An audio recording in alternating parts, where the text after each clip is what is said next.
အခုနောက်ပြီးတော့တွက်ကြည့်မယ်ဥစ္စာgrade 9စနစ်တဲ့အခန်း1မှာပါတယ်ပေါ့နော်လေ့ကျင့်ခန်း 2.4 မှာပါတယ်နံပါတ်2ထဲကပုံစံလေးတွေတွက်ကြည့်မှာဖြစ်ပါတယ်ဒီပုံစံလေးကိုတွက်မယ်ဆိုလို့ရှိရင်တော့ဒီအချက်လေးတွေကိုအရင်သိပြီးမှကျွန်မကတော့တွက်တာပဲဖြစ်ပါတယ်အဲ့တော့ဒါလေးတွေကဘာလေးလဲဆိုလို့ရှိရင်ဒီသင်္ကေတလေးကိုသိဖို့လိုတယ်ပေါ့နော် n root of a ဆိုမှာဒီမှာဆိုလို့ရှိရင်ဒါလေးကိုဒီသင်္ကေတ root လေးကိုထပ်ကဲရင်းသင်္ကေတလို့ခေါ်တယ်ဒီ n လေးကိုတော့ထပ်ကဲရင်းအဆင့်လို့ခေါ်ပြီးတော့ဒီထဲမှာရှိတဲ့ a လေးကိုကြတော့ထပ်ကဲရင်းအဖြူခံကိန်းလို့ခေါ်တာကိုအရင်သိအောင်ဒီမှာလည်းပြီးတော့မှနောက်ထပ်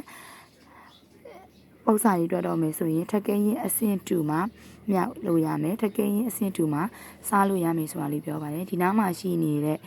နေရာမှာရှိနေတဲ့ထက်ကင်းရင်အဆင့်လေး2မှာပေါင်းတော့မြောက်စားလို့ရတယ်ဆိုတာလေးကိုအရင်သိအောင်လုပ်ပါမယ်အခုနံပါတ်2ကနံပါတ်ခါကြီးလေးတွက်ကြည့်မှာဖြစ်ပါတယ်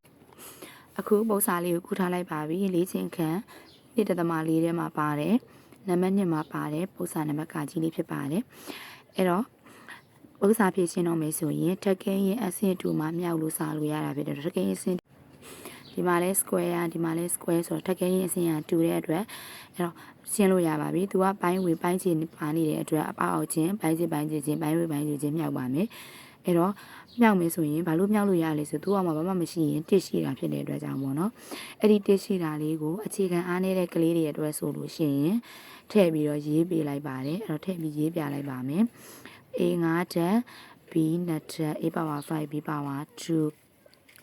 မြောက်လို့ရပါပြီအောက်ချင်းမြောက်မယ် square root of AB အပေါ်ချင်းမြောက်မယ် square root of A power 5 B square ရသွားပါပြီအဲ့တော့အခုလိုမျိုး root ချင်းတူတယ်ဆိုလို့ရှိရင် root တစ်ခုကိုပုံယူလို့ရပါတယ်အဲ့တော့ပုံယူလိုက်ပါမယ် square ချင်းယူမယ် A power 5 B square by AB ဖြစ်ပါတယ်အဲ့တော့နောက်တစ်ဆင့်ကိုထပ်ပြီးတော့ရှင်းမယ်ဆိုလို့ရှိရင် square တိုင်းပြန်ရေးပါမယ်အဲ့တော့ဒီမှာလဲ A ဒီမှာလဲ A နှစ်ခုလုံးမှာအပေါ်အောက်က A ပါနေပါတယ် A ပိုင်းအဲ့ဒီ A တွေကဒီမှာပိုင်းကိန်းလေးပါတယ်တော့ပိုင်းကိန်းလေးဆိုတာအစားဖြစ်ပါတယ်အဲ့ဒီအစားဖြစ်တဲ့အတွက်ကြောင့်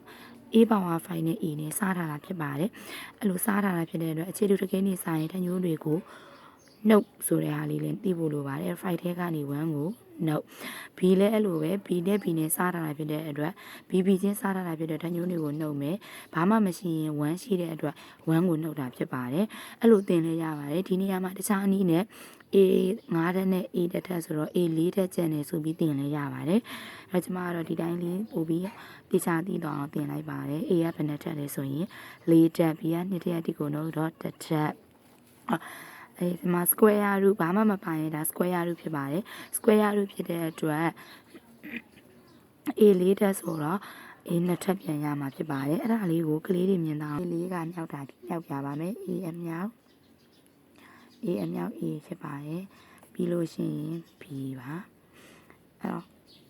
A 4ကကိုထပ်ပြီးတော့ root A အမြောက် root A square root of A ထပ်ခွဲလို့ရပါတယ် square root of A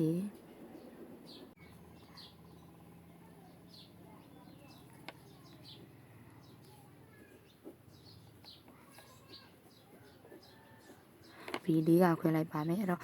root A နဲ့ root A နဲ့မြောက်ရင် A ဖြစ်ပါတယ်ဒီ root A နဲ့ဒီ root A နဲ့မြောက်တဲ့အတွက်နောက်ထပ် A တစ်လုံးထွက်လာပါတယ် A နှလုံး